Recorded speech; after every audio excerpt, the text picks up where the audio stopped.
As palavras que definem a nossa mãe. Eu já te falei quantas vezes para não bater essa porta. Pois, se você não sabe, quanto mais eu. Não sei se você sabia. Minha mãe não usa coroa, mas é minha rainha. Ela é a maior fofurinha desse planeta inteiro. Obrigado por ser essa mãe maravilhosa. Ela é excepcional. Guerreira igual espartana. Minha mãe é poderosa. Ela é a coisa mais linda do mundo. Ela é excepcional. Reconheço isso. Nossa, tem muitas coisas sobre minha mãe que eu podia falar nesse vídeo. Não esquece de usar máscara e álcool em gel. Obrigado por ter me ajudado durante todos esses anos. Eu nunca economizei palavras para dizer a ela o que eu sinto. A minha mãe é muito engraçada. Ela sempre foi. Minha parceira de séries até 4 horas da manhã. É detalhista, esforçada. Mas acho que o que eu mais admiro nela... E Deus me presenteou da melhor forma, me dando a melhor mãe do mundo, com um coração enorme. Mas um coração gigante. O melhor lugar do mundo é dentro do seu abraço. Sempre será para mim todos os dias. É a dedicação e a inteligência que ela tem. Dedicada. Com todo o seu cuidado com todos, a sua disposição de ajudar o próximo. Usa álcool em gel. Me trouxe amor, me trouxe carinho. Amorosa. A sua compaixão, todo o seu amor, carinho e cuidado que ela tem. Me educou. Foi com seus gritos de menino que eu virei o que eu sou hoje. E pra mim ela fala: Eduardo, meu filho, isso não é hora de tocar. Mas a minha mãe consegue me falar qualquer coisa. Isso é o que eu mais admiro nela. Trabalhadora. Sabe, sempre distribuindo amor, empatia, é carismática. Foi rígida nas horas que teve que ser. Se quiser também engole álcool em gel. E faz as melhores comidas do mundo. Só com o olhar. Mas agora eu fico sem palavras, porque eu reconheço a mãe que ela é e o que ela dá duro por mim todos os dias. Essa é minha mãe. É ela que me ajuda em todos os momentos e eu sempre vou precisar dela, e pra mim os pais deveriam ser eternos, porque é a coisa mais preciosa que a gente tem. E que Deus abençoe. Te amo, mãe. Te amo, mãe. Feliz Dia das Mães. Te amo, mãe. Feliz Dia das Mães. Mãe é a dádiva que Deus nos deu para dar referência a palavras e sentimentos mais importantes da nossa vida.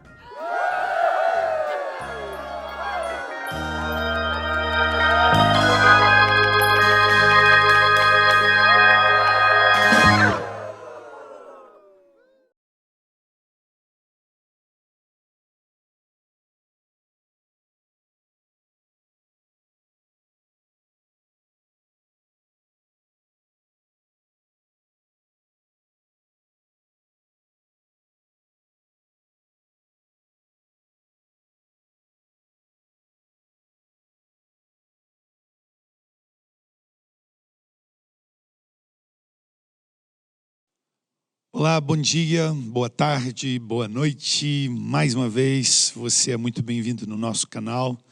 Neste domingo, Dia das Mães, 10 de maio de 2020. Que alegria podermos estar juntos neste dia.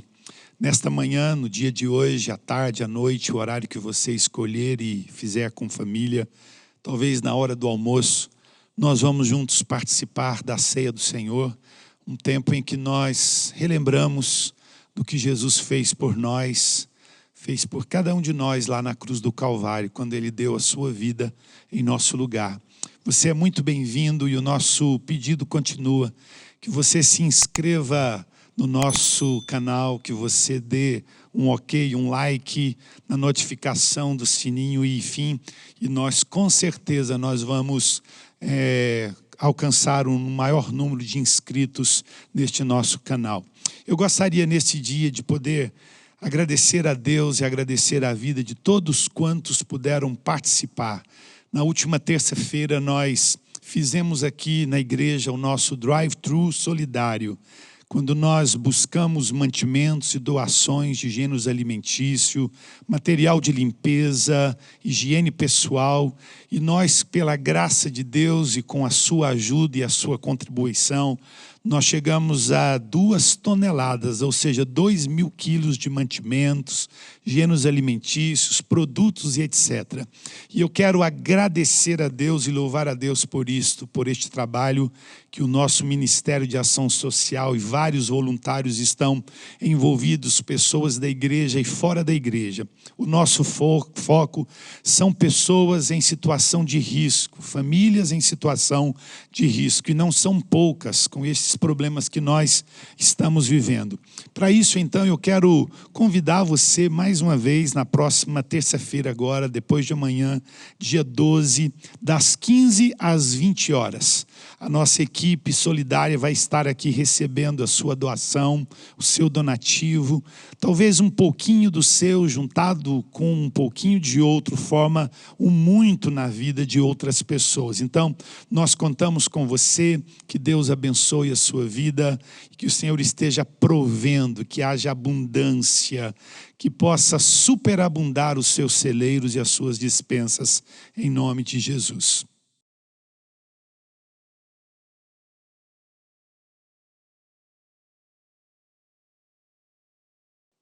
Nós estamos como igreja local, Igreja Batista do Povo em Indaiatuba, passando por um processo de grandes e profundas transformações. Eu não sei quantos de vocês sabem, especialmente a membresia da nossa igreja sabe, neste processo de emancipação. Nós estamos vinculados à Batista do Povo em Vila Mariana, São Paulo, já há mais de 10 anos. E agora nós estamos num processo de organização e de emancipação. Então, dentro em breve, você vai ver algumas mudanças, e entre delas a nossa logomarca, a nossa identidade visual, o nosso nome. E nós passamos uma grande mudança, né? Igreja Batista do Povo para Igreja Batista Casa do Povo. Nós queremos e vamos manter este DNA Batista do Povo, de lá nascemos, foi lá a nossa origem, o nosso começo, o nosso DNA. E a partir, talvez, muito provavelmente na próxima semana, você vai ver uma nova inscrição, uma nova marca, um novo nome, um novo CNPJ e também novas contas bancárias. Mas ainda nós estamos destinando os nossos dízimos, as nossas ofertas para as contas que você já tem cadastrado. Nós estamos Igreja Batista do Povo, na tela você tem o nosso nome, CNPJ, o número das nossas contas bancárias. E nós continuamos fazendo um pedido para você. Cada vez que você fizer uma transferência, um crédito bancário, por favor, printa este comprovante e envia para nós. Envia para o nosso WhatsApp, que você tem na nossa tela. E você também pode mandar pelo nosso e-mail, que você tem aí também disponível a você. E neste momento, então, nós vamos fazer isso, adorar a Deus, bendizer ao Senhor com nossos dízimos, as nossas ofertas. E enquanto nós adoramos ao Senhor com a música, você pode então destinar o seu dízimo, a sua oferta, consagrando ao Senhor. Mais uma vez eu quero agradecer a você que tem fielmente sido parte deste projeto chamado Igreja Batista do Povo, agora Casa do Povo, com a sua fidelidade nos dízimos, nas suas ofertas. De repente você tem alguma dificuldade em passar a fazer uma transferência, você pode passar por aqui no horário comercial, na nossa administração, dedicar a sua oferta específica, e enquanto isso nós então faremos a nossa transferência, a nossa dedicação ao Senhor, e vamos louvar ao Senhor, vamos glorificá-lo e exaltá-lo com a música e com a adoração ao Senhor.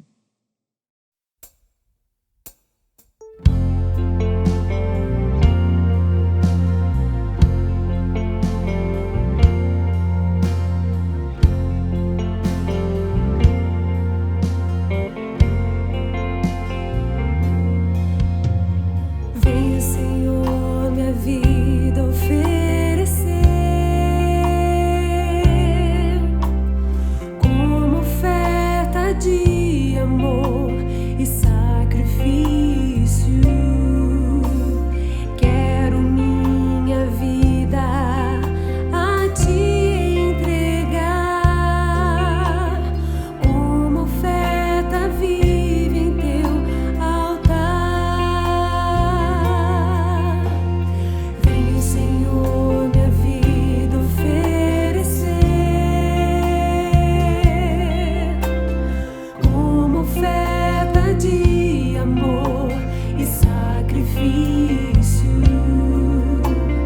Quero minha vida a te entregar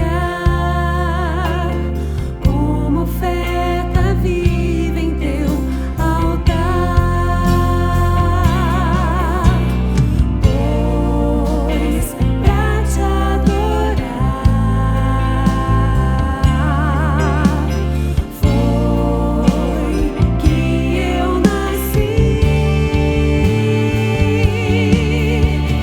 Cumpre em mim o teu querer, faça o que está em teu coração, e que a cada dia eu queira mais e mais estar ao teu lado, Senhor.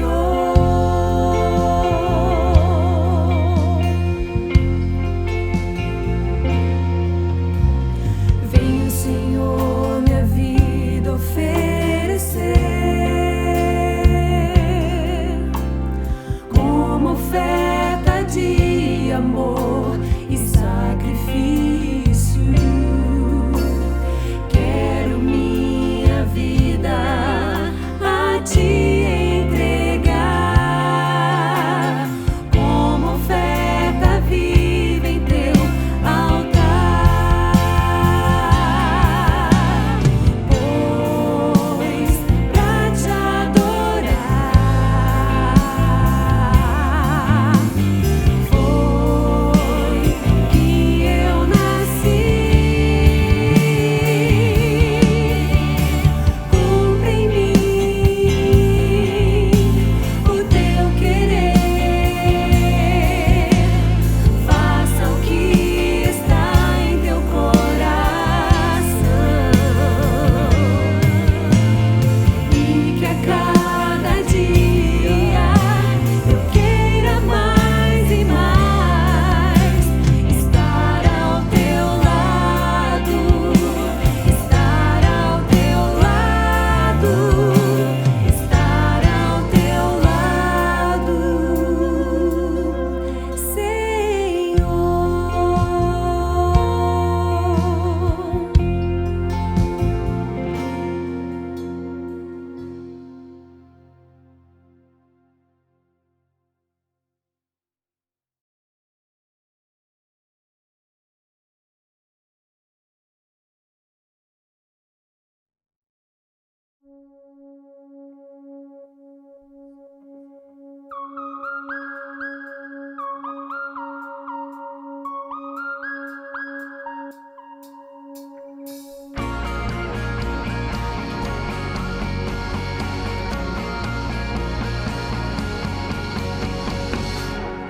Deixou sua glória, foi por amor, foi por amor. E o seu sangue derramou, que grande amor. Naquela via dolorosa se entregou.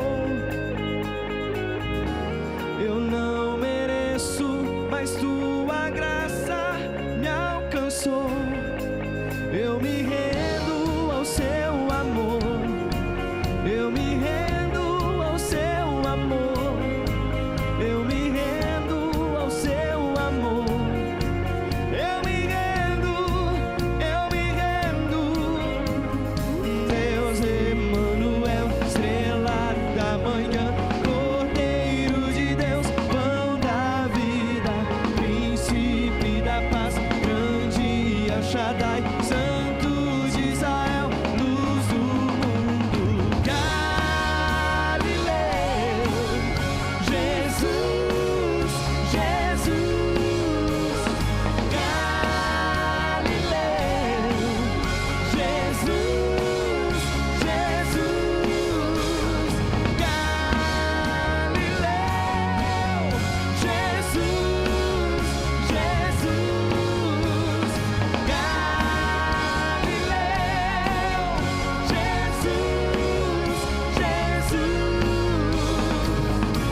reconhecemos, Senhor, nessa hora. Tu és o Cristo, Filho do Deus vivo. Ah, nós te adoramos, Senhor. Deus Emmanuel, estrela da manhã, Cordeiro de Deus, pão da vida, príncipe da paz, grande El Shaddai, Santo de Israel, luz do mundo. Deus Emmanuel, Cordeiro de Deus, pão da vida, príncipe da paz, grande El Shaddai, Santo de Israel, luz do mundo. Galileu, Jesus, Jesus, Galileu, Jesus, Jesus, Galileu, Jesus, Jesus, Galileu, Jesus,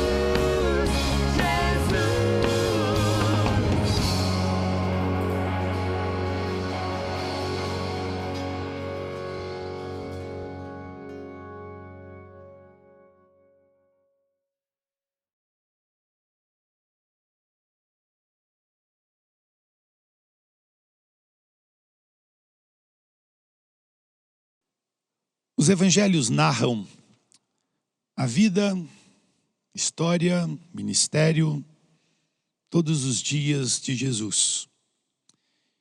E uma das coisas mais gloriosas e perceptíveis na palavra do Senhor é que cada palavra escrita foi escrita com um propósito. Uma das coisas que nós percebemos é que cada evangelho, na sua visão, na sua ótica, na sua perspectiva, narra a vida, então, e estes fatos relacionados à vida de Jesus. Nos capítulos 22 ao capítulo 24 de Lucas, na visão de Lucas, é narrado alguns acontecimentos. O acontecimento mais importante da história. Uma história escrita e narrada no céu, mas vivenciada na prática, em carne e osso, na face da terra. Começa com a prisão de Jesus. Em seguida, escárnio e zombaria, críticas, açoites. Depois, Jesus levado à presença dos governadores, Pilatos e Herodes. Mais adiante, nós vamos ver neste relato Jesus sendo obrigado a carregar uma cruz pesada de madeira, na qual ele, daqui a pouco, horas depois, fora crucificado e de pendurado. Depois, crucificado ao lado de criminosos, um à sua esquerda, outro à sua direita. Por fim, o texto de Lucas, nesses 3 capítulos, relatam que Jesus foi crucificado, foi morto. Ele foi, por fim, sepultado e a história não termina aí. A Bíblia diz que 3 dias depois, ao terceiro dia, ele ressuscitou. Ele ressuscita dentre os mortos. Tudo o que aconteceu, ou tudo o que estava acontecendo naqueles dias em Jerusalém, era um grande espetáculo para os presentes ali. Naquele final de semana fatídico para Jesus, porém, para nós, para mim, para você, foi um dia ou um final de semana glorioso. Por quê? Porque através da morte do unigênito de Deus, Jesus Cristo, eu e você, toda a humanidade, a toda a humanidade foi oferecida e foi concedida o perdão e a graça e a salvação. Que semana!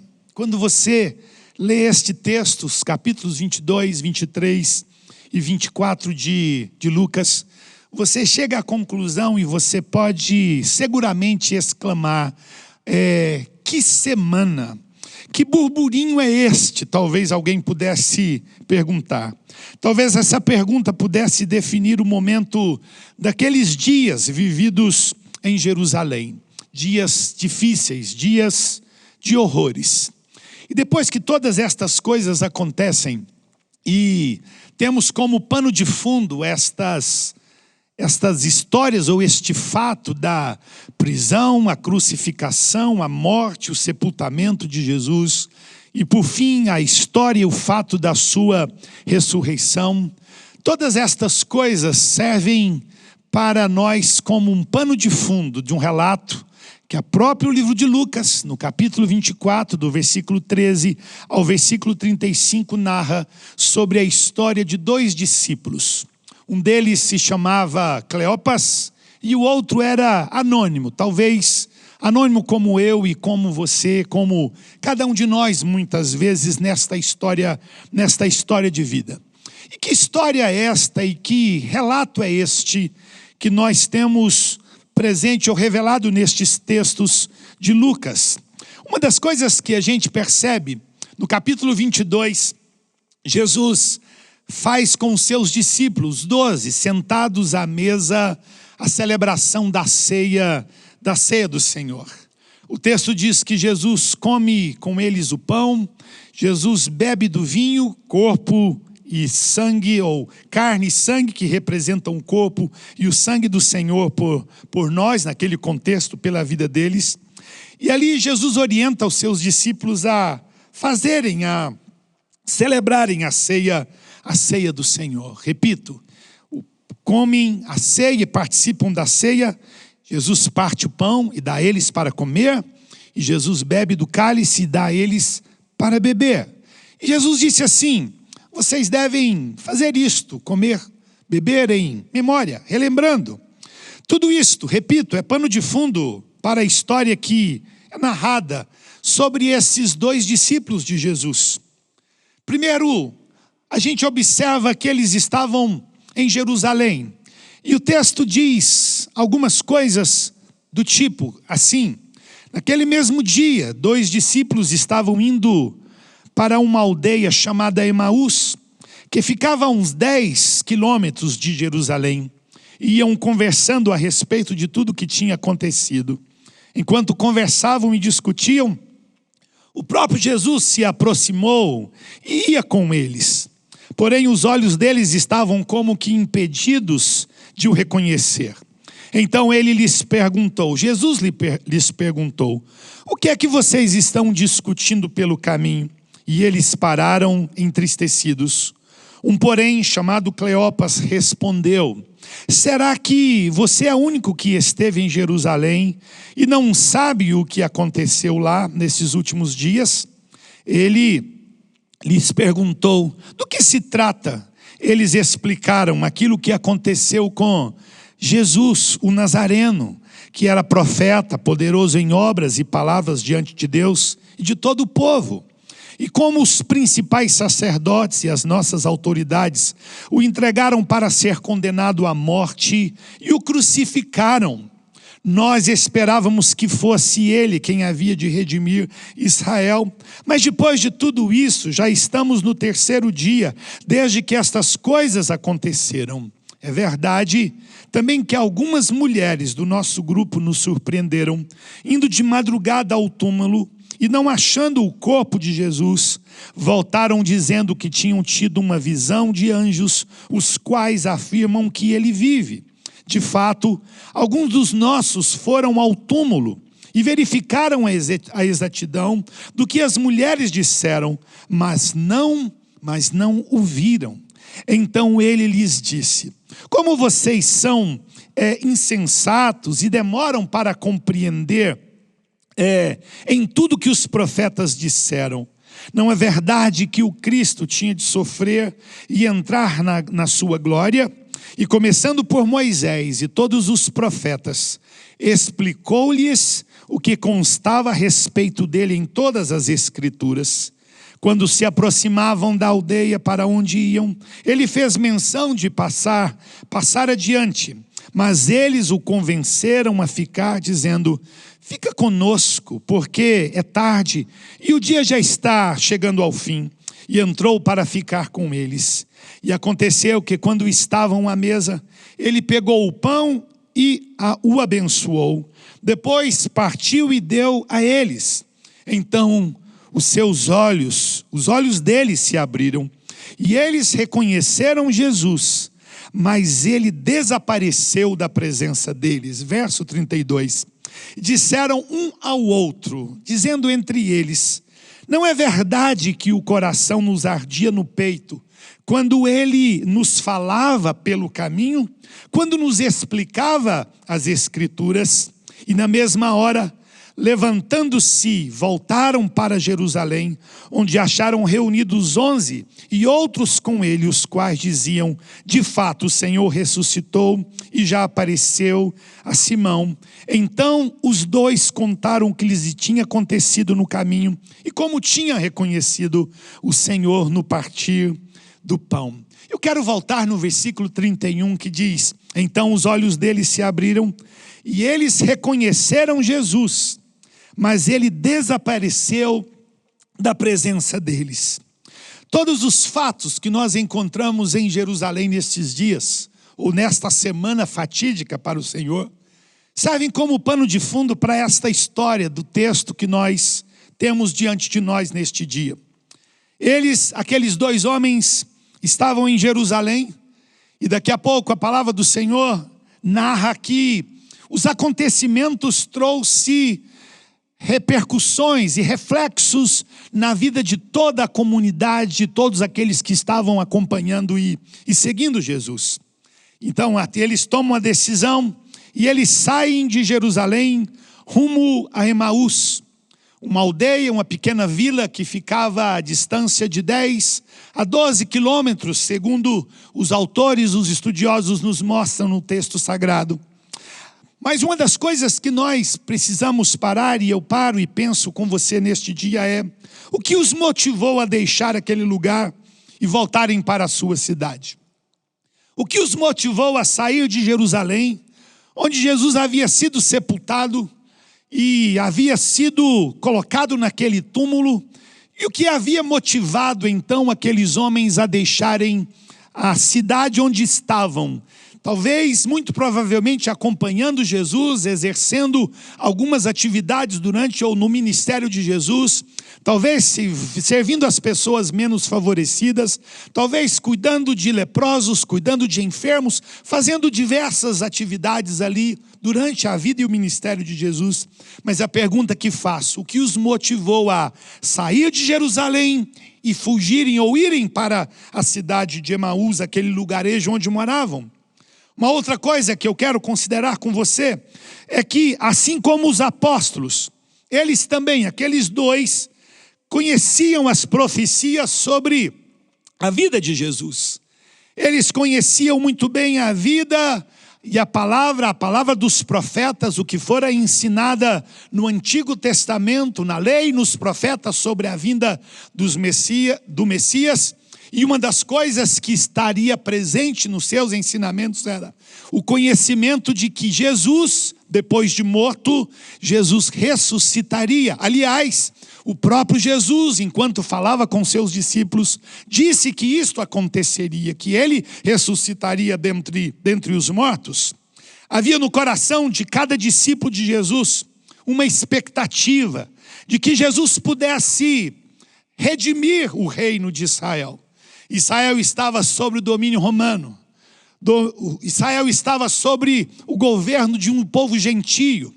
E agora a expectativa na vida dos filhos de Israel é que Jesus, como Moisés fez quando tira o povo do Egito, agora a expectativa que havia no coração deles é que eles pudessem experimentar a libertação daquela opressão de uma nação gentia sobre eles. E agora uma grande frustração toma conta dos seus corações, invade os seus corações, porque toda a expectativa e toda a esperança é frustrada, e a decepção toma conta dos seus corações. O versículo 17, na parte B, diz assim: eles pararam entristecidos. Todos aqueles fatos acontecidos, todas aquelas histórias que envolveram a prisão, crucificação, morte e sepultamento de Jesus, produziram nos seus corações uma enorme tristeza, a sensação de perda, a sensação do fracasso, A desorientação estava presente e agora, muito provavelmente, devam ter perguntado: o que nós vamos fazer? O que nós faremos diante dessa situação? Os próprios discípulos, os 12 ou os 11 que ficaram com Jesus, num dado momento, no Evangelho de João, nós vamos perceber este relato. Pedro, depois que Jesus é preso, crucificado, Pedro disse assim: eu vou pescar. E os demais discípulos disseram: eu vou com você. E eles então saem para o mar. Talvez para dizer: olha, já se foi a nossa esperança, já não existe mais expectativa. E o relato no Evangelho de João diz que Jesus se manifesta e se revela a eles e orienta para que eles pudessem pescar, e eles fazem uma abençoada pesca naquele contexto. O que eu gosto e o que eu percebo à luz deste texto é que quando nós não estamos atentos àquilo que está acontecendo, quando nós não estamos atentos àquilo que nos fora dito, àquilo que nos fora ensinado, quando nós não estamos atentos aos fatos que envolvem as nossas vidas, ou um fato relacionado às nossas vidas, nós temos uma grande possibilidade de nos decepcionar. Quando então, a caminho, Jesus se coloca ao lado deles, daqueles 2 discípulos, e se estabelece com eles ali uma longa conversa.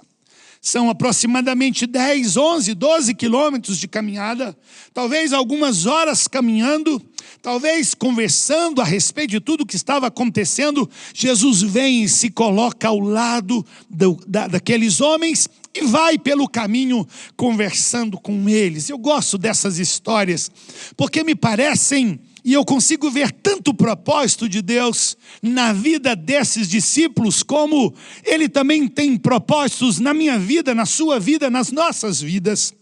Mas por que estão saindo e retornando para Emaús?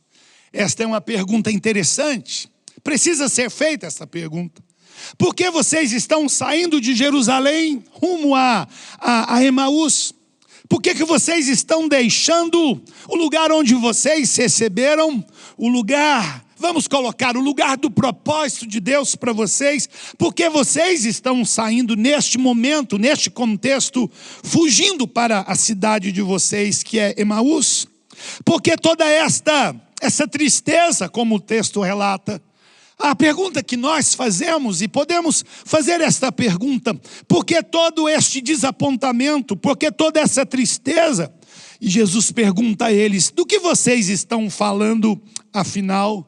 Afinal, o que aconteceu com você? Com você? Com você? Por que esta dor no seu coração? Por que essa tristeza na sua alma? Por que esta perspectiva ou este pensamento de largar, abrir mão, abandonar? Uma das coisas que a gente aprende na vivência, nas nossas vidas, e a gente descobre também à luz da Bíblia, a palavra de Deus, é que muitas e muitas vezes nós percebemos algumas coisas tomarem conta dos nossos corações e das nossas vidas. Quando a frustração domina, quando nós somos dominados pela frustração ou pela decepção por um fato, por um acontecimento nas nossas vidas. O texto diz que aqueles homens ficaram frustrados e decepcionados. O versículo 21 diz: nós esperávamos que fosse ele, Jesus, que havia de redimir a Israel, mas depois de tudo isso, já estamos no 3º dia que estas coisas aconteceram. A ideia deles era que Jesus teria vindo ou viria para redimir Israel, e com uma força bélica, com um exército poderoso, ele dominaria todos aqueles que até então os dominavam. Mas Jesus disse que o reino dele não é feito desta forma. A forma como Jesus agiu e o reino de Deus age não é desta forma. E é naquele contexto, então, eles se decepcionam, eles se frustram, e eles ficam frustrados, decepcionados. E agora, o que nós vamos fazer? O que nós vamos fazer diante de tudo isto? Talvez esta palavra, ou este texto, seja muito contemporâneo, seja muito atual, porque ele, nas suas aplicações, nos mostra a atitude e comportamento de muitos diante da frustração, diante do fracasso e diante da decepção. E eles de alguma forma disseram: vamos deixar tudo para trás, vamos largar mão. Como alguém disse, poderia dizer: olha, eu estou fora, não quero saber disto mais. Eu não quero mais saber, já me decepcionei, já me frustrei. Talvez outros possam dizer: olha, eu não quero nem saber. Isso está tão atual, isso está tão presente nos dias em que nós vivemos. Quando nós sofremos uma decepção, quando as coisas não acontecem como nós esperávamos que acontecesse, quando as coisas não chegam até nós como nós desejávamos ou desejamos que chegasse até nós. E se nós observarmos bem, a nossa sociedade mudou tanto nos seus valores, você percebe isto? E ela não está sabendo lidar com muitas mudanças. A nossa sociedade não está sabendo lidar com as frustrações. A nossa sociedade não está sabendo e não tem aprendido a lidar com as frustrações. Vivemos numa sociedade onde tudo é descartável. Nós vivemos numa sociedade que nada é para ser duradouro. Os objetos, os bens de consumo, nada é criado. Tudo está, às vezes, ao alcance nosso de um clique, de acessar uma rede, de acessar um site, seja o que for. E nós não estamos mais aprendendo a lidar com a frustração, com a perda. Nós não estamos aprendendo a lidar com as situações adversas das nossas vidas. E muitos de nós não temos percebido que nós temos feito da vida, a nossa sociedade, algo não duradouro, descartável. E uma das coisas com as quais nós estamos nos relacionando desta forma é em relação à família, às pessoas, a relacionamentos e a amizades. Quando nós olhamos para este dado, ou quando nós olhamos para estas coisas e essas realidades estão presentes nas nossas vidas, quando nós percebemos que na vida de muitos, a família é descartável, o casamento é descartável, pais são descartáveis, filhos são descartáveis. Quando nós percebemos estas coisas, nós descobrimos que tem havido um estado de adoecimento muito grande na vida das pessoas. Nós esperávamos que ele redimisse a Israel. Foi a palavra daqueles discípulos a Jesus. Ainda que eles não tivessem identificado Jesus até aquele momento. Que decepção!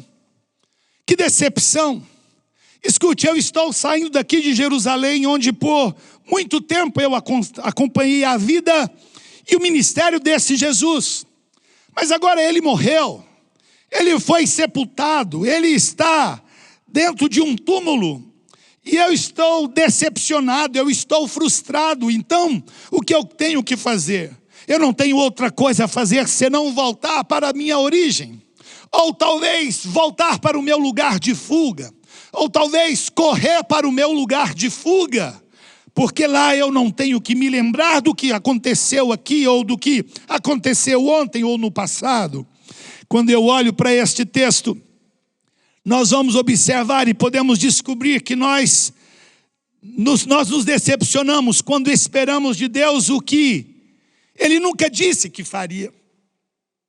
Como tem pessoas se decepcionando com Deus, porque esperaram de Deus o que Deus nunca disse que faria. Como nós observamos pessoas que se decepcionam quando esperam de Deus além do que Ele disse que faria. Deus disse que faria 1, 2, 3 e aquela pessoa espera que Deus faça 4, 5, 6 e Deus disse não, eu disse que faria tal coisa. E nós muitas vezes geramos uma expectativa de que Deus vai fazer muito além daquilo que Ele disse que faria. Nós nos decepcionamos quando fazemos o que Ele nunca disse para nós fazermos. Quantas vezes existe a decepção, quantas vezes existe a frustração em vida de muitos homens, na igreja, fora da igreja, daqueles que se dizem servos de Jesus Cristo, daqueles que creem em Deus ou daqueles até mesmo que não creem em Deus. Quanta frustração na vida dessas pessoas porque se meteram a fazer ou se propuseram a fazer aquilo que Deus nunca disse para elas fazerem. E quando nós fazemos algo que Deus não tem para nós fazermos, a possibilidade de frustração é muito grande. a probabilidade de decepção é muito grande, quase que total. E eu percebo à luz deste texto que esses homens não esperavam ou estavam fazendo algo que Deus não disse para eles fazerem. Eles estavam talvez esperando muito além daquilo que Deus disse que faria. E aí entra a frustração e entra a decepção. Quanta frustração. E quando a frustração entra, quando a decepção está presente, a melhor opção é fugir. A melhor coisa a ser feita, o mais prático, o mais simples, o mais fácil eu vou fugir. E nós fugimos geograficamente. Nós saímos dessa cidade e vamos para uma outra cidade. Nós nos aventuramos pela vida. Nós fugimos tirando pessoas das nossas vidas. Escute, eu não quero mais, chega, acabou, basta. E nós fugimos, uma fuga que não é do outro, mas de nós mesmos. E nós então excluímos e colocamos pessoas fora das nossas vidas. Nós fugimos cortando ligações afetivas. Nós evitamos aquele outro, e nós tomamos uma decisão de nos isolar. É figura, é representativo isto aqui, mas o que aqueles discípulos estão fazendo olha, aqui em Jerusalém eu experimentei a frustração e a decepção com a morte do Senhor. Então, a melhor coisa que eu possa fazer já 3 dias depois deste acontecido é voltar para o meu lugar e buscar alguma coisa aonde até então eu não estava buscando. Que coisa interessante. Isso acontece de múltiplas formas. Sabe, quando eu olho para a estrutura nossa, a estrutura psíquica, a estrutura emocional e espiritual do ser humano, quando a coisa está acontecendo e esta observação é tão presente, tão caracterizada na vida de muitas pessoas, nós descobrimos que a necessidade mais básica da vida das pessoas é esta ligação afetiva. A necessidade mais básica do ser humano, da minha vida e da sua vida, de todos os homens e mulheres, a necessidade mais básica é a necessidade da ligação afetiva. Pessoas que se apegam a outras prosperam e crescem, e as que não fazem murcham e morrem. Quando nós observamos pessoas que se relacionam, essas pessoas prosperam e elas crescem, mas o contrário também é verdadeiro. Elas murcham e acabam até morrendo, e morrendo do ponto de vista físico, literal. É clinicamente comprovado para nós, desde a infância até a idade adulta, a saúde depende dos contatos sociais que uma pessoa tem. Isso está comprovado cientificamente, clinicamente. No plano emocional, a ligação afetiva é um elemento básico para a psique, o coração e o espírito. E quase todo problema emocional ou psicológico, de uma compulsão até mesmo uma depressão profunda, tem como uma de suas principais causas o isolamento emocional. Quando nós lemos um texto como este, não nos faz pensar e meditar não apenas no que a palavra em si está nos mostrando, mas abre diante de nós um leque de opções e de reflexões sobre a minha vida ou as nossas vidas, quando nós estamos falando de fuga, de fugir, de isolar-se e dizer eu não quero mais saber, eu estou fora. Como é sério isso nos nossos dias, como isto é problema nos nossos dias. Saindo de Jerusalém, fugindo. Olha, eu estou deixando tudo isso. Foi isso que aqueles discípulos estavam dizendo. E quando eles tomam essa decisão, uma pergunta talvez nós possamos fazer: qual é o sentido de que você deve tomar e seguir? Talvez você diga, eu vou para o norte. O lugar onde eles estavam era aqui, neste lugar central. E agora eles tomam a decisão de seguir rumo região noroeste de Jerusalém. Era bem perto, mas era fora do centro do lugar onde Deus queria que eles estivessem. É o entendimento que podemos ter à luz desse texto. Qual é o sentido que você deve tomar e seguir? E quando nós fazemos esta pergunta, nós somos motivados muitas vezes nas decisões de fugir por causa da dor, Dor. Uma dor física, uma dor psíquica, uma dor emocional, uma dor, por que não dizer, uma dor espiritual até. Porque tudo isso está presente, está acontecendo.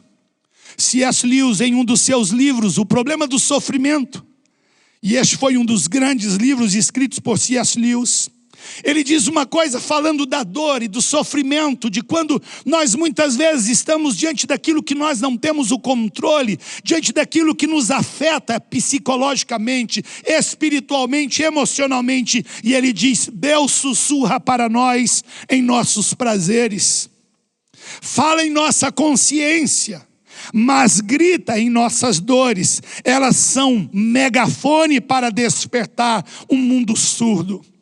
Quando os problemas estão diante de nós, quando a dor está presente de alguma forma, esta dor grita. Ela é o megafone de Deus, segundo C.S. Lewis. Ela nos desperta, ela nos mostra: olha, tem alguma coisa a mais. É preciso despertar esses ouvidos surdos, esta alma adormecida, este coração adoecido, para que ele viva e desperte. Nós temos acompanhado muitos fatos e acontecimentos. E é interessante, nós não podemos expressar e dizer para as pessoas o que elas de fato e verdadeiramente são. E nós observamos de uma forma tão clara isso à luz do texto. Eles estavam caminhando com Jesus, mas eles não entenderam e não perceberam não tiveram esta compreensão de que era Jesus ao lado e presente na vida deles. Este texto nos permite ir além, muito além das palavras narradas. O que o fugir nos revela. E o porquê? Por que vocês estão saindo daqui? Por que vocês estão indo para este caminho? O que está motivando tais coisas? Quais são as motivações dos nossos corações para fazer isso, aquilo outro? Quais são as nossas motivações que temos para dizer não para algumas pessoas? Anteontem, na sexta-feira, eu recebi a notícia de uma ex-ovelha, um homem de Deus, e eu me entristeci profundamente com esta notícia. Um médico, eu o chamava de meu Lucas amado, como texto bíblico. Manuel, um médico lá na cidade de Belém do Pará, onde eu fui pastor por 12 anos e meio. Tive o privilégio de participar da vida dele no seu nascimento, nos passos finais, quando ele aceitou a Cristo. Tive o privilégio de batizá-lo. E anteontem, na última sexta-feira, ele veio a óbito. O médico cuidando de várias e várias pessoas. E quando ele morreu, eu procurei, então, tive a notícia, eu parei, eu fui para o meu quarto uma hora, e eu falei: Deus, eu quero te agradecer e quero te louvar pela vida deste homem, tão precioso na minha vida e precioso na vida de muitas e muitas pessoas lá naquela cidade. De que forma? Uma palavra que me veio ao coração e eu perguntei: me dá, Deus, uma palavra, alguma coisa que define a personalidade deste homem de Deus, que eu sei que está com o Senhor agora. E a palavra que me veio ao coração foi o bom samaritano. Pensa num homem justo, pensa num homem amoroso, pensa num homem dedicado às pessoas menos favorecidas. Pensa num homem que, nesta semana do seu falecimento, estava ainda em casa, se cuidando, preservando várias coisas e se mobilizando para ajudar pessoas menos favorecidas. Passa mal, família leva ele para o hospital e ele vem a óbito. Qual é o propósito disso? Muitas e muitas vezes nós negligenciamos as pessoas importantes, nós não sabemos quanto tempo nós as teremos conosco. Mas esse texto nos fala, repito, ele vai muito além das palavras narradas. O que o fugir nos revela e por que nos revela? Uma das coisas que eu observo, e nós não podemos fugir do texto, e voltando os nossos olhos para este texto, é que quando eles estão a caminho, no caminho da sua fuga, deixando Jerusalém, deixando o centro do querer de Deus, a vontade de Deus para trás, rumo a um lugar que Deus não tinha para eles, neste caminho eles têm um encontro transformador. E talvez aqui seja a resposta que eu e você, que nós precisamos para as nossas vidas. Um encontro transformador, um encontro com alguém que possa transformar a minha vida, a sua vida, a sua vida, a sua vida, a sua vida, a vida de cada um de nós. E é neste contexto que eu acho e vejo uma das coisas lindas dessa história. O verso 15 diz assim: enquanto conversavam e discutiam, o próprio Jesus se aproximou e ia com eles. Porém, os olhos deles estavam como que impedidos de o reconhecer. Então ele lhes perguntou: o que é que vocês estão discutindo pelo caminho? E eles pararam entristecidos. Um, porém, chamado Cleopas, respondeu: será que você é o único que esteve em Jerusalém e não sabe o que aconteceu lá nestes últimos dias? Como se Jesus não soubesse, né? Versículo 19 diz assim: ele lhes perguntou: do que se trata? Eles explicaram aquilo que aconteceu com Jesus, o Nazareno, que era profeta, poderoso em obras e palavras, diante de Deus e de todo o povo. Eles sabiam quem Jesus era. E agora, entristecidos por aquela perda, eles agora começam a fugir de tudo aquilo, estão, repito, rumo às suas casas e àquela aldeia de Emaús, e Jesus se encontra com eles. Eu gosto desta palavra porque eles estavam impedidos de ver, muito provavelmente por causa das lágrimas. Você já parou para pensar que quando nós choramos, as nossas lágrimas impedem discernir as coisas? Aliás, o Pequeno Príncipe de Exupéry, ele narra isto. Quando nós choramos, as nossas lágrimas nos impedem de ver as estrelas. Algo mais ou menos assim que ele disse. Mas agora eles estavam impedidos de ver por causa das lágrimas, talvez. Como diz o versículo 16, estavam entristecidos. Eles foram tomados de tristeza, como diz o versículo 17. Mas uma das coisas que eles dizem, perguntam: olha, será que você é um alienado? Falando para Jesus sem que soubessem que era ele. Será que você não sabe o que está acontecendo nesses últimos dias? Do burburinho que foi nessa cidade, de toda a movimentação na cidade de Jerusalém nesses dias? Será que você está alienado? Você não sabe das coisas? Como nos mostra este versículo 18. Quem era ele? Ou é? Talvez seja a pergunta.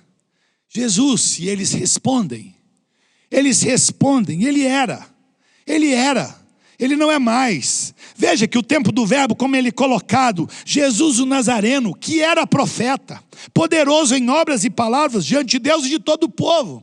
A ideia, o sentimento e o coração daqueles homens era de que havia passado toda aquela história e vida e ministério de Jesus. Ele era profeta, ele era poderoso, não é mais. Mas eles se esqueceram das próprias palavras de Jesus. Eles se esqueceram da própria mensagem de Jesus que caminhava com eles. E o que ele fazia quando caminhava e esteve com eles.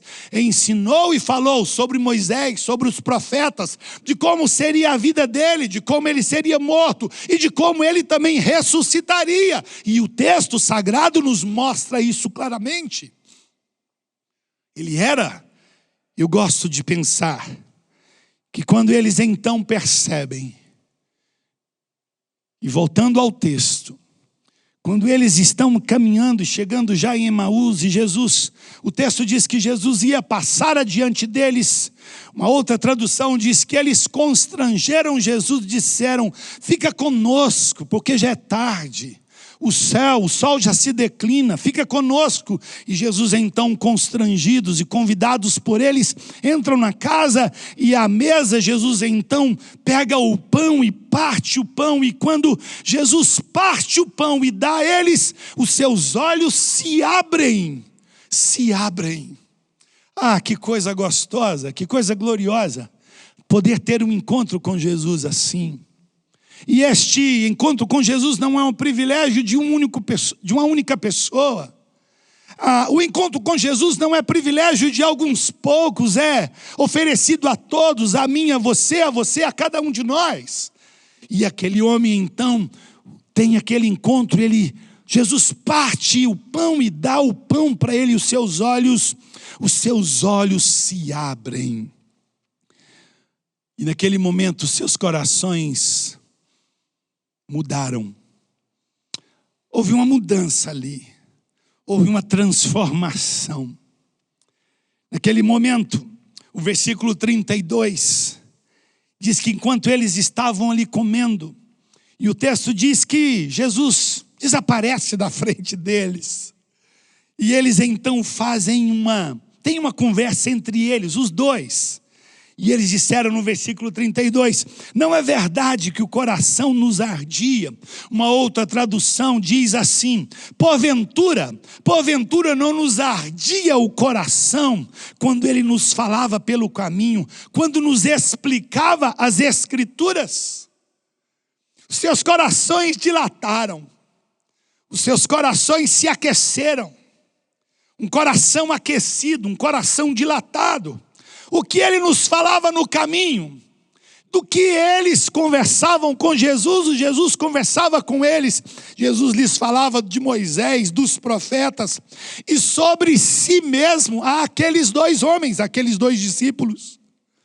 Não houve censura ou discriminação na palavra de Jesus, mas Jesus falava-lhes aos seus corações.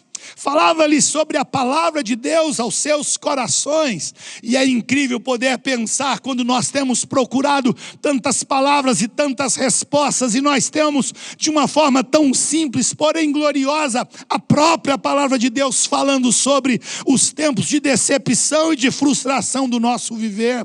Quando nós muitas vezes queremos deixar, abandonar, largar fora, dizer estou fora, vem a palavra de Deus, diz assim, escute, a esperança que você tem não está e não deve estar em coisas, mas naquilo que eu tenho para você. E é isso que Jesus está dizendo àqueles homens.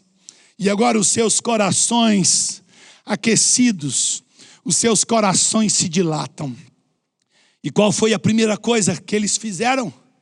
Eles voltam correndo agora. Se estavam indo nesse sentido da fuga, da derrota, da decepção e frustração, como eu e você, como nós muitas vezes fazemos, quando nós dizemos eu estou fora, não quero mais saber, agora eles têm este encontro com Jesus, os seus corações ardem, se aquecem, se dilatam, e agora eles fazem o sentido contrário, eles retornam então para Jerusalém. E eu imagino que aquilo ali foi uma prova belíssima de uma corrida de 10 quilômetros aproximadamente. E eles voltam para Jerusalém. Eu gosto de pensar na didática do texto. E o que esta didática nos mostra no caminho, ou nos mostra um caminho.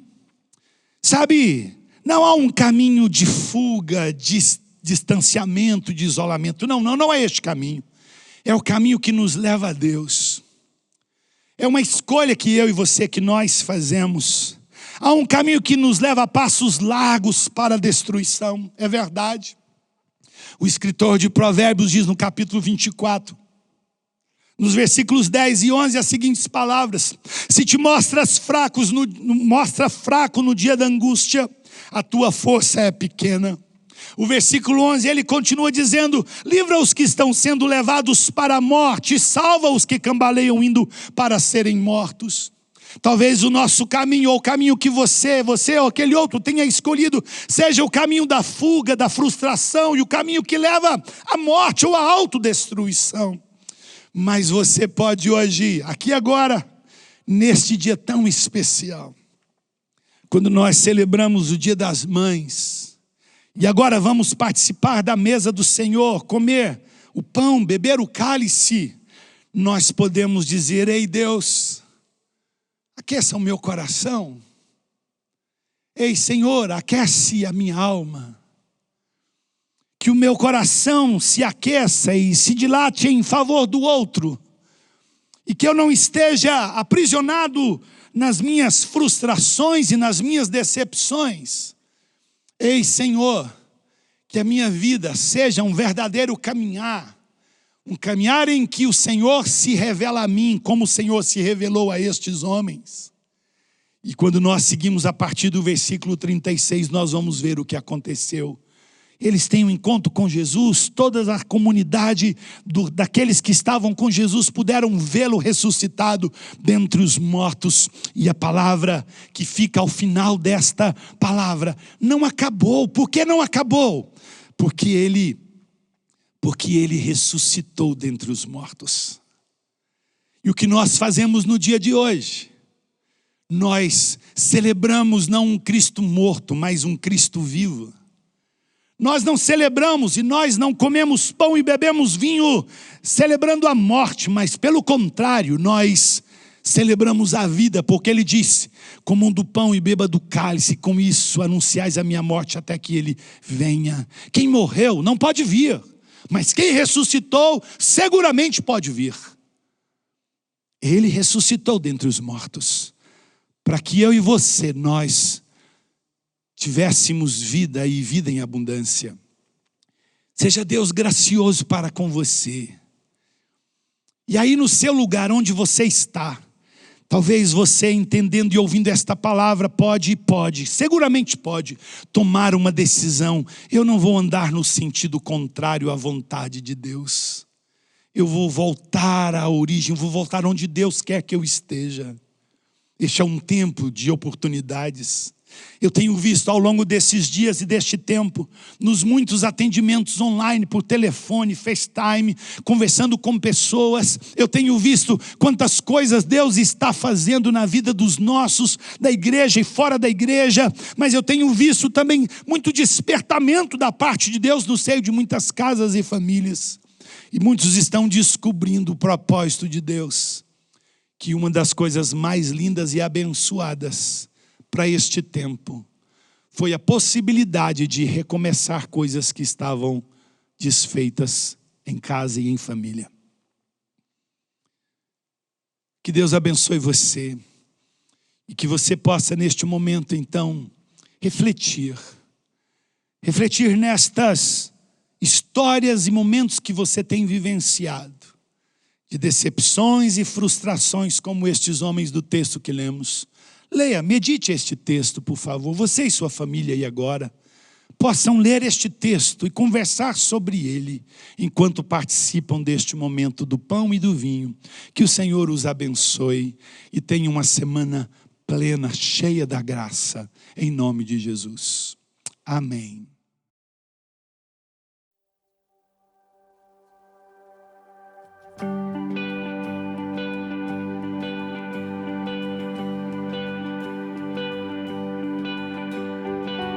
Quem sou eu para que o grande rei me receba assim? Me pedi, ele me encontrou, seu amor por mim, seu amor por mim. Quem Deus libertou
Família. É interessante perceber como Deus tem uma preocupação e está sempre com seus olhos voltados para a família. Neste domingo, neste dia, mais uma vez, nós fazemos aquilo que a palavra do Senhor nos orienta e nos ensina. Comeremos do pão, beberemos do cálice, em memorial, relembrando aquilo que o Senhor nos ensina na sua palavra. Eu gosto muito de um texto quando o início da igreja, Atos dos Apóstolos, no capítulo 2, nos versos 42 até o verso 47, nos mostra e nos ensina como a igreja viveu ou vivia no seu nascimento. E o verso 42 diz algumas palavras assim: e perseveravam na doutrina dos apóstolos, na comunhão e no partir do pão e nas orações. O verso 46 diz que diariamente eles perseveravam unânimes no templo, partiam um pão de casa em casa e tomavam as suas refeições com alegria e singeleza de coração. Este momento na minha vida, na sua vida, na vida de cada uma das nossas famílias, não importa como esta família hoje esteja, talvez esteja só o casal, talvez esteja só um membro da família, talvez esteja uma família em grande número, nos mostra como é importante, como é abençoador este momento na vida da igreja, nas nossas vidas. E neste momento então, nós vamos comer do pão, nós vamos beber do cálice, em família.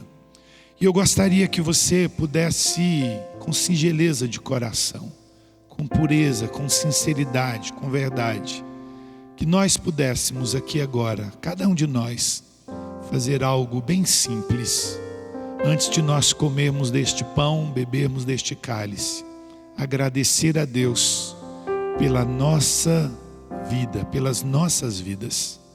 Agradecer a Deus pela vida que temos em Cristo Jesus, porque se comemos deste pão e bebemos deste cálice, é porque um dia cremos nos nossos corações e confessamos a Jesus como Salvador. Então, neste momento que nós pudéssemos, Deus, nós agradecemos ao Senhor por fazermos parte desta família, a família do Senhor, os teus filhos, somos contados como filhos do Senhor. E em segundo lugar, um segundo momento, que você pudesse agradecer a Deus, louvar a Deus pela sua família biológica, talvez a sua esposa do seu lado, seu marido, seus pais, seus filhos, sua parentela, alguém que é chegado a você, talvez mais chegado do que um irmão, que neste momento pode e compartilha com você deste momento. Será que podemos agradecer, orar juntos neste momento? Vamos fazer isto? Pai, nós te damos graças, nós te agradecemos, nós te louvamos e bendizemos por Jesus, porque o Senhor deu o seu Filho na cruz do Calvário. Obrigado porque o Senhor morreu é a nossa morte, para que nós pudéssemos viver a vida do Senhor. E nesse dia quero agradecer-te, quero louvar-te, quero bendizer-te, Deus, porque o Senhor escolheu a mim, o Senhor me resgatou e comigo resgatou a minha casa, a minha família, meus irmãos, meus amigos. E hoje, Senhor, quero te agradecer por esta salvação, porque o Senhor pagou um preço de morte na cruz do Calvário em nosso lugar. Mas queremos também, Senhor, e eu quero te agradecer pela minha casa, pela minha família. Eu quero te agradecer pelos meus. Ó Deus, a tua palavra nos ensina, em tudo dai graças, porque esta é a vontade de Deus em Cristo Jesus para convosco. Sendo assim, Deus, nós te agradecemos pela nossa família, pela nossa casa. E sei que nestes dias, neste momento, muitas famílias estão passando por momentos difíceis. algumas até experimentando perdas físicas, perdas materiais, perdas no relacionamento, mas nós cremos que o Senhor é aquele que traz a nós a unidade. Tu és o Deus que restabelece e restaura a comunhão em família. Portanto, nesta manhã, neste dia, nesta noite, não sei o momento que cada um participa deste momento, Deus, nós comemos deste pão, e este pão representa o teu corpo. Nós bebemos deste cálice, e ele representa o teu sangue. E obrigado porque o Senhor nos ensinou a fazer ou participar deste momento, assentado à mesa. Ali o Senhor comeu com aqueles que eram os mais chegados do Senhor, os teus discípulos. E hoje, Deus, nós fazemos, distantes muitos de nós como igreja, ou como muitas igrejas espalhadas pela nossa nação, e até mesmo pelo mundo afora, nós temos o privilégio de mantermos esta comunhão, assentados à mesa, comer deste pão e beber do cálice. Te agradecemos, Deus, e te louvamos por Jesus. E a Ele, a Ti, Senhor Jesus, seja toda a glória, toda a honra e todo o louvor. Amém e amém.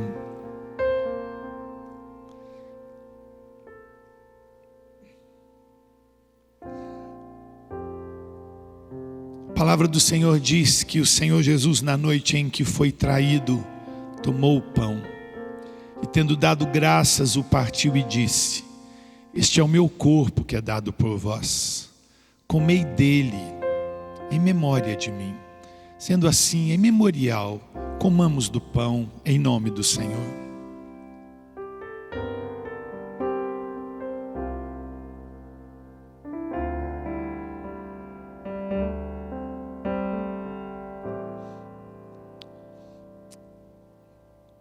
Aleluia.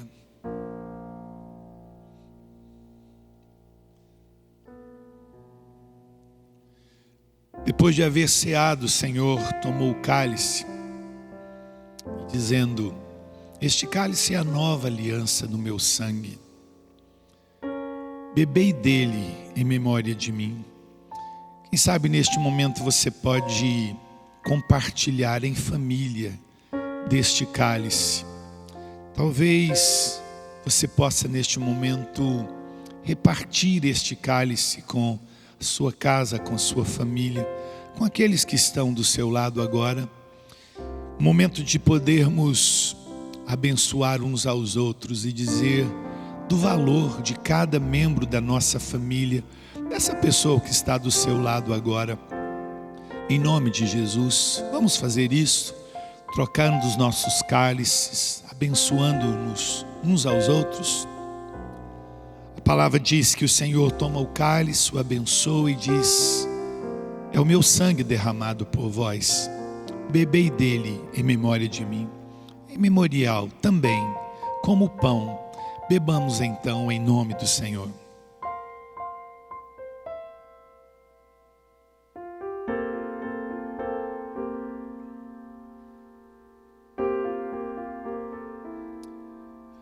Muito obrigado, Deus. Muito obrigado por Jesus. Muito obrigado pelo sacrifício do Senhor em nosso lugar.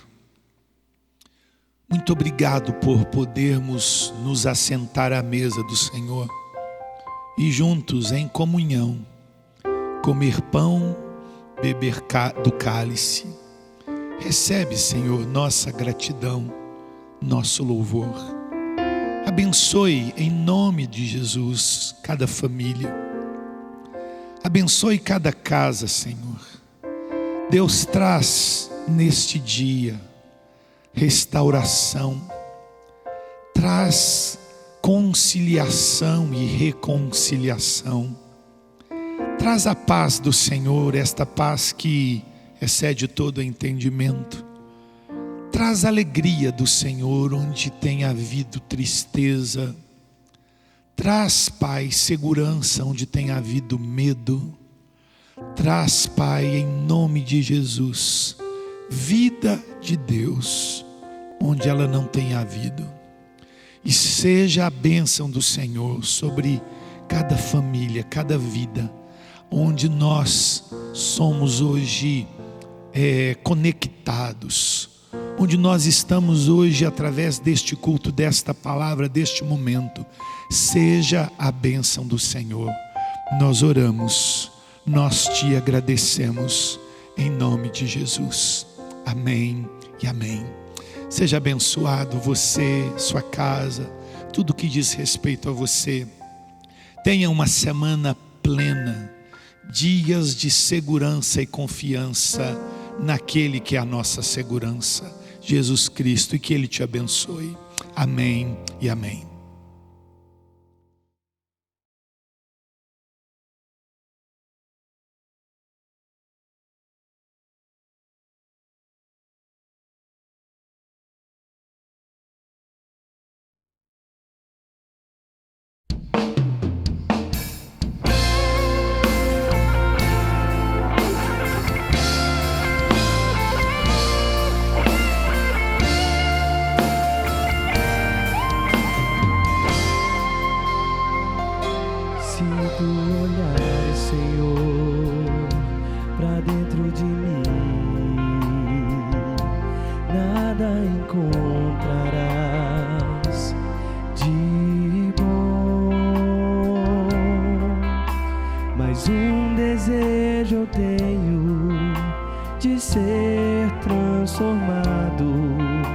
Preciso tanto do teu perdão, dá-me novo coração. Dá-me coração igual ao teu, meu mestre. Dá-me coração igual ao teu, coração disposto a obedecer, todo teu querer. Dá-me coração igual ao teu.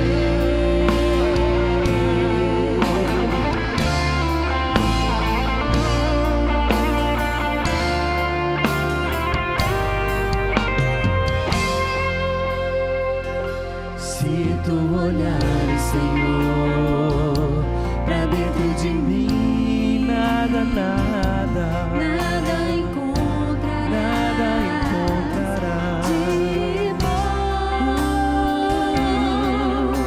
mas um desejo eu tenho de ser transformado.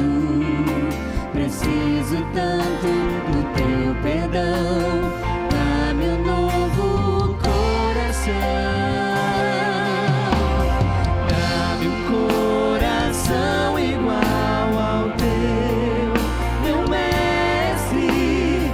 Dá-me um coração igual ao teu, coração disposto a obedecer, cumprir todo o teu querer. Dá-me um coração igual ao teu.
disposto a obedecer, cumprir todo o teu querer.